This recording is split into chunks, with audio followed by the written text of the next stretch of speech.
Hey everybody, and welcome back to Kerbal Space Program RP-0. We are out on the launch pad today with a DN5. I forgot the exact model number, but it is the variant with only two RD-172s on the boosters instead of three, which I don't remember this variant or its designation or why I made it, but it's 1.23 off the pad, so that's a thing. Anyway, we are at a Jupiter window, surprisingly quick, considering how we were just at a Mars window. So we are actually relaunching or launching another copy of our Jasper 2.5 mission. I think this is Jasper 2.5.2. Its mission, ignition sequence start. Let's get that underway first. Igniters firing. Clamps off. And skyward. Excellent. Anyway, we have an exact... Well, we launched one of these last time we were at the Jupiter window. Its mission initially was to test the feasibility of aero braking through Jupiter's upper atmosphere and capturing into an orbit that way, and then trying to gather some scientific data from inside Jupiter's atmosphere, deploy two probes to destroy themselves into Jupiter's atmosphere and test the viability of possibly even returning a sample back to Earth. Our primary mission, or our first mission in that regard, has not done very well. It was not the greatest ejection window to Jupiter, so it was a little light on fuel when it got there. The Aero capture did not go as planned, in that it didn't. We had to turn and burn to secure our orbit around Jupiter. And our first drop probe was not in comms range when it made its first pass. It's going to be making a second pass sometime here very soon, so we're going to kind of test the depths of Jupiter's atmosphere a little more. This mission will seek to kind of clear all those goalposts, if at all possible. I think this is shaping up to be a much better Jupiter window, although this is a very wobbly rocket. Undoubtedly top-heavy with its massive heat shield designed to capture Jupiter, but I'm going to very, very delicately try to get this little guy to orbit. You see there's our pitch and shimmy. Oh good. We might have to break out the Mech Jeb here to see if we can't keep things a little more solid. Anyway, I'm gonna tiptoe this thing to orbit, and I will see all of you there.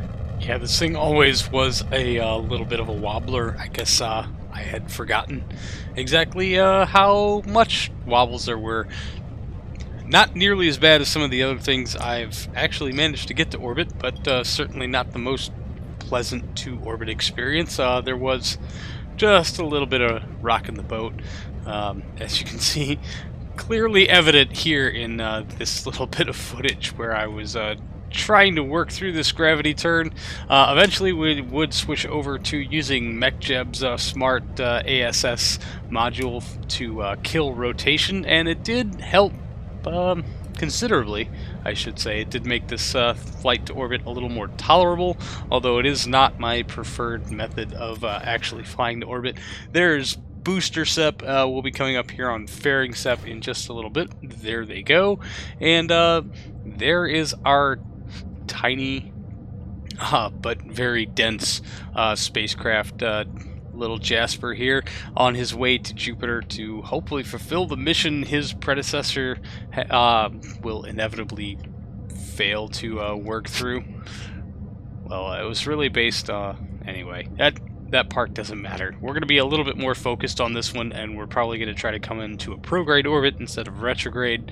We're going to come in at a lower altitude so that maybe we can actually capture into orbit instead of just having to turn and burn like we've done so many other times before.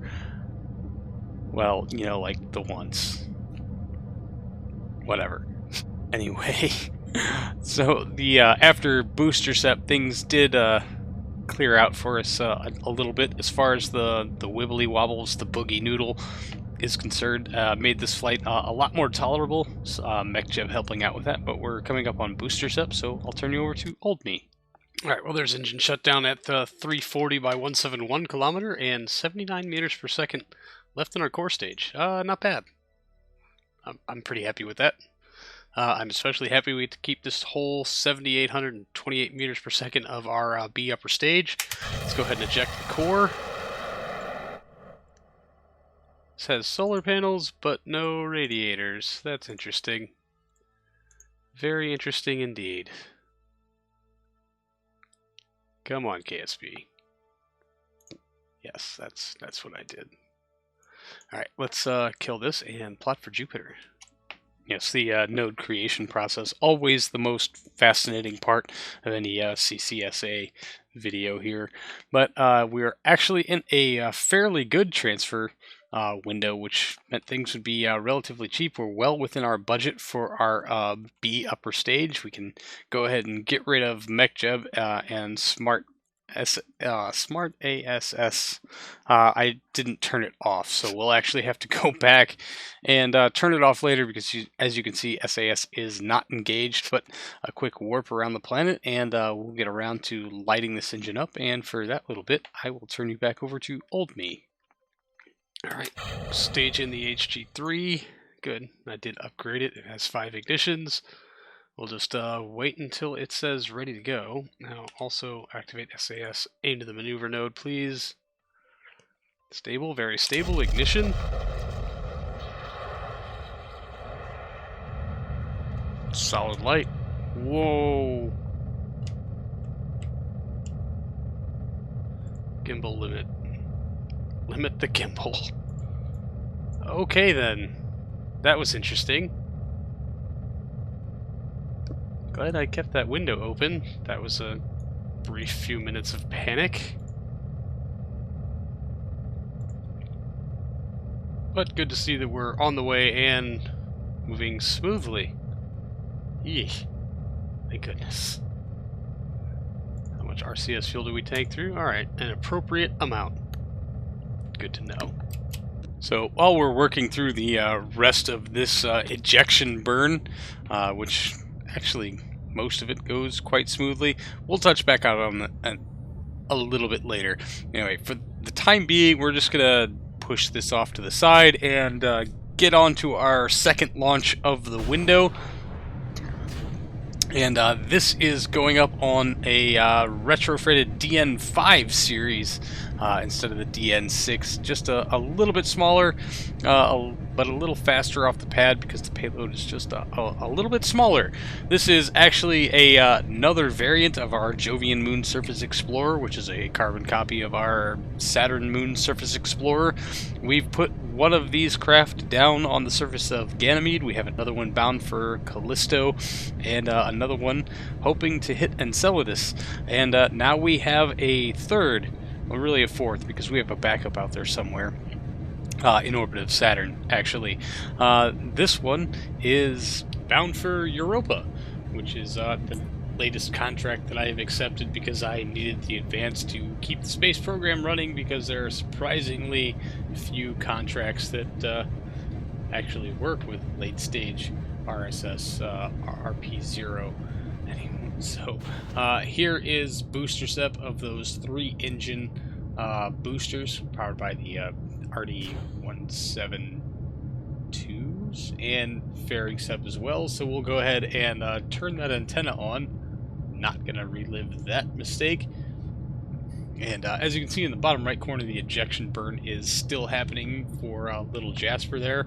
And our Europa Clipper mission, both of these, honest to God, need names. So if you have any name suggestions for a Europa lander that is currently shooting way below its time to apogee, or a mission to return some data from maybe the upper atmosphere of Jupiter, please do leave them in the comments below.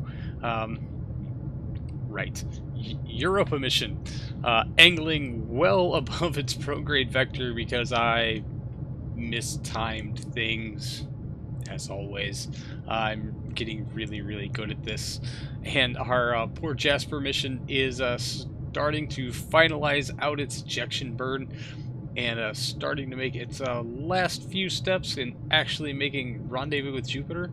We actually do have an encounter here. We're just going to go ahead and try to dial it in a little bit. I'm sorry, I'm talking a lot about what's going on in the very, very little screen, but what's going on the very big screen is pretty routine. Actually, DN5 performing nominally, no test flight configs on those RS-25DEs pushing its way to orbit, so there really isn't a whole lot that can go wrong here, except we finally worked up enough lead time, I guess, on our time to apogee that we can start aiming down the horizon and actually start to angle it in a little bit, even aiming below horizon before main engine cutoff and stage separation. And this is not an L upper stage. It lacks radiators and solar panels. So really, once we make this ejection kick, there isn't a whole lot we can do with it. We'll probably have to jettison it, although I'm kind of kicking myself for that. We are well within our Delta V budget to make this transfer burn and have a whole lot of extra oomph left over. So proper planning me would have put radiators and solar panels on it, although that alone probably would have eaten our excess Delta V. And just for a couple of brief moments, I'm going to bring back up this screen and turn you over to old me. Alright, so let's get this node rest of the way dialed in. We would like to come in just at a point where we can just go on ahead and aero capture. That'll work. Anyway, good light on the HG3, starting to bring this node in. Wait, what? Oh, come on. Engine failure. Yep. Right. So we'll go ahead and stage off the B upper stage after the HG3 engine failed, and go ahead and finish the rest of this burn up on our AJ10 118K.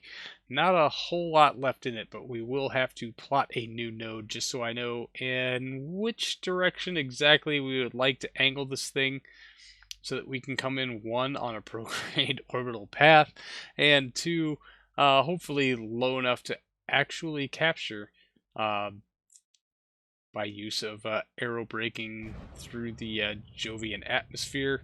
So with that node set, go ahead and light that engine, clear off those last couple of meters per second of Delta V. We are still in much better shape than the previous Jasper mission, currently in Jupiter orbit. We still have way more Delta V on hand, and so far it's looking pretty good. If we can dial in that altitude to aero capture effectively, then this mission actually stands a chance of success. No word whatsoever on how much Delta V it will take to eject from Jupiter and get back on a Earth encounter, or if we'll even survive reentry, but that's what we're here to test, right?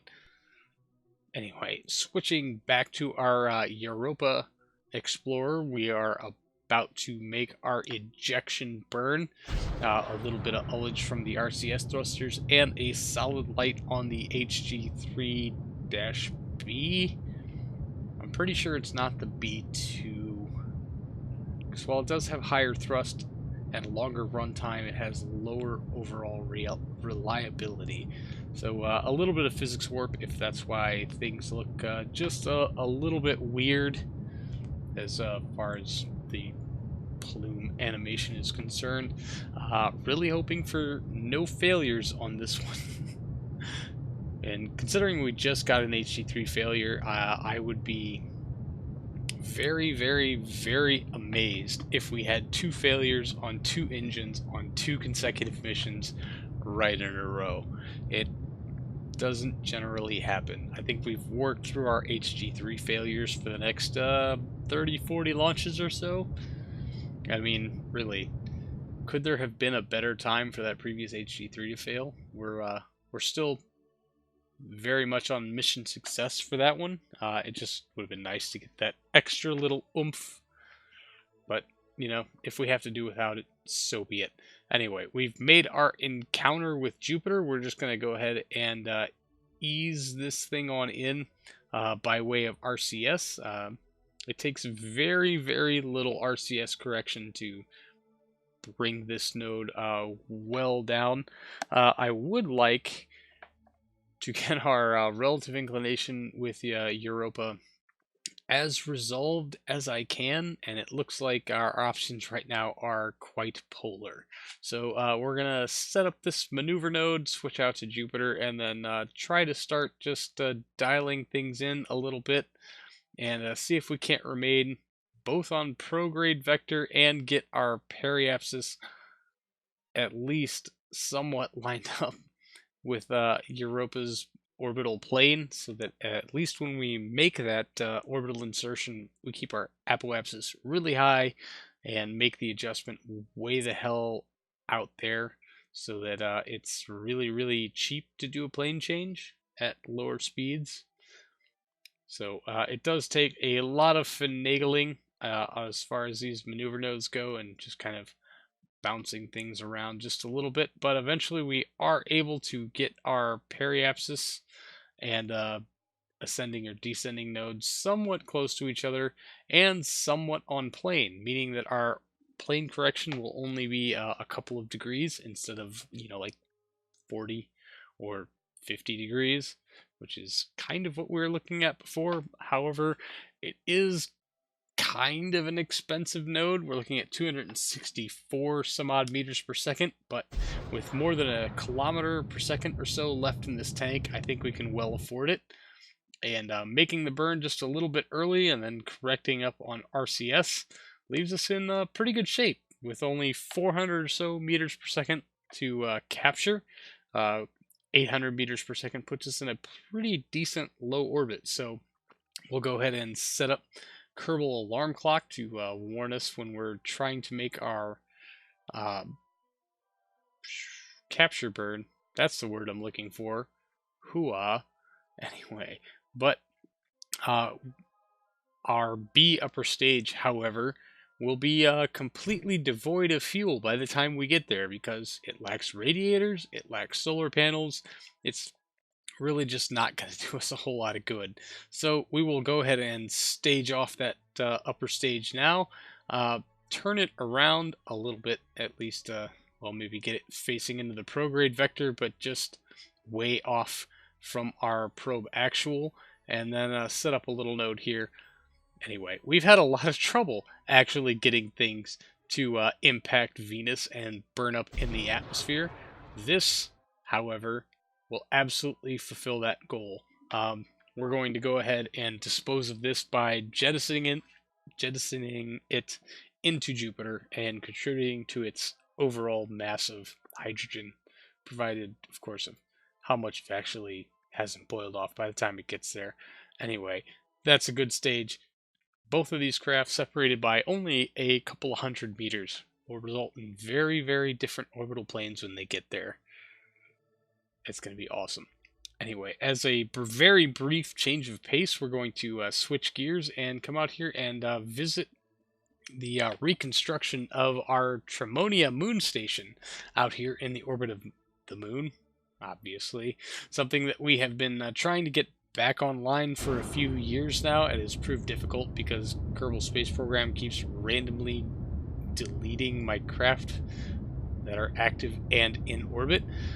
This was scheduled to make a plane change shift maneuver a very long time ago, but well, we just got distracted with absolutely everything else. But the time has come, the fuel has been transferred, the craft has been balanced, and it is time now to push our aposaline. I really hope that's the right term, or I'm going to look like an idiot all over the internet, up to a much higher orbit so that we can make a plane change and reverse our direction of orbital travel.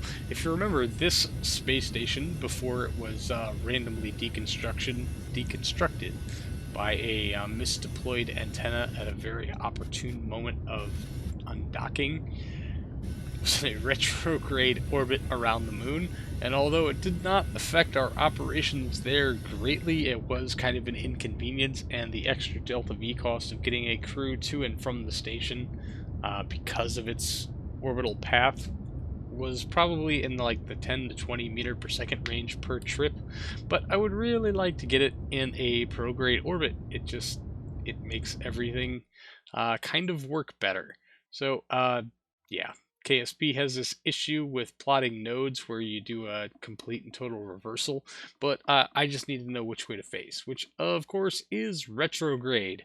So we will angle in, we will fire up those 5 AJ-10 118Ks on the tug module while aiming pure at retrograde, and I have sped this footage up very, very greatly because I was getting literal frames per second. This has been a persistent problem with Tremonia Station, even when it was deployed in low Earth orbit, that frame rates would just suddenly drop when it was in render range, and they were always well more performance loss than what should have been accountable for its part count. Now, admittedly, this vessel has a fairly large part count, but Harmonia Station has a bigger part count, especially with Chestnut docked to it, and it does not experience nearly as much frame rate loss as this thing does. Docking with it was becoming a terrible pain because of the screen stuttering, and everything was just kind of bad. As really interacting with this thing on any level was just really, really painful on really so many levels. But it is most of the station.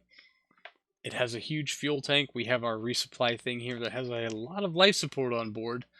But the only thing I can really figure as far as why this thing has such terrible frame rate versus all of the other craft that have even far greater part counts is the Skylab module. This thing was added by Realism Overhaul, and it might just be not optimized very well. And so the decision was made, and it hurt a lot, to jettison the Skylab module. And as soon as it got out of render range, the game crashed. That was one thing, and so that kind of left us back here again right before it was jettisoned. We will go ahead and drain off as much life support supplies from it as we can, eject it once again, and then light our engines to finish our trip into a prograde orbit. This time, however, we were able to get clear of the Skylab module problem-free, and oh my, the frame rate almost tripled. As soon as that thing left render range, it was like playing stock KSP again. And that's really impressive considering how many parts we have on just this craft currently. Unfortunately, I think that means that we're going to have to abandon all uses of the Skylab module part.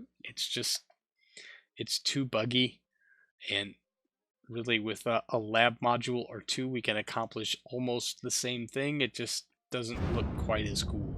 It does hurt me to have to abandon the last original piece of Tremonia Station, which really wasn't even an original piece. It came with an original lab. We brought the Skylab module up a bit later, but it hurts. But game performance is so much easier to work with in this state. And there is our burn to circularize into a 262 by 242 kilometer orbit. I was shooting for about the 250 range, but I think we're good to go. And we can actually start in earnest our reconstruction now. But just another quick jump out into Jupiter. This, of course, is one of the small drop probes known as a hamster from our original Jasper mission. And it is finally out at its apogee. That's probably way wrong, but whatever. We're just going to go ahead and put this thing deep into the atmosphere so that we can absolutely and finally destroy something in the Jovian atmosphere for a change. maneuver node complete. We'll set the alarm and just let it coast to its doom. Pay attention to it when it happens, of course. But anyway, that's going to do it for this episode, everyone. Thank you so much for hanging out. I really do appreciate it. And I will see all of you in the next one. So until then, see you later.